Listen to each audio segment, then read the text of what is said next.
friction, a necessary evil. You are already familiar with the factors that affect the force of friction. Now, let us recall some experiences in our everyday life. We can easily hold an earthen pot, but it is difficult to hold a glass tumbler, as it is likely to slip.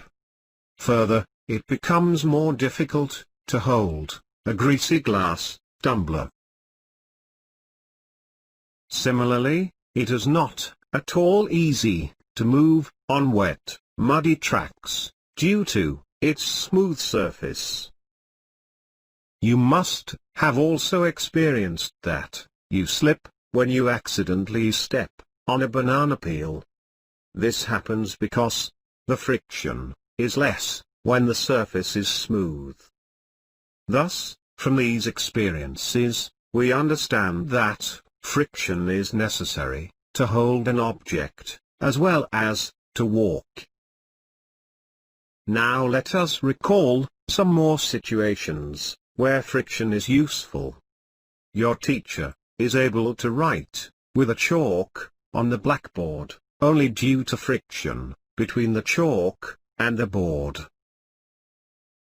Also, we can ride our vehicles on the road because of the friction between the surface of the road and tires of the vehicles. Without friction, you cannot fix a nail or tie a knot. Thus, friction is useful in many ways. But sometimes, friction is an evil that is not useful. For example, it wears out the materials, like screws, ball bearings, or soles of shoes. In some cases, friction can produce heat. The simplest example is when we rub our palms together for a few minutes, they become warm.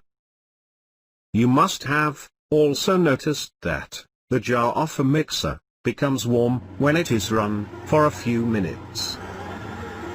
Similarly, when a machine is operated, heat is generated, which causes wastage of energy.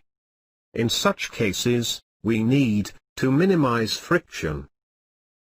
Thus, we learnt that, as there are two sides of a coin, friction is useful in some cases, whereas it is not beneficial in others.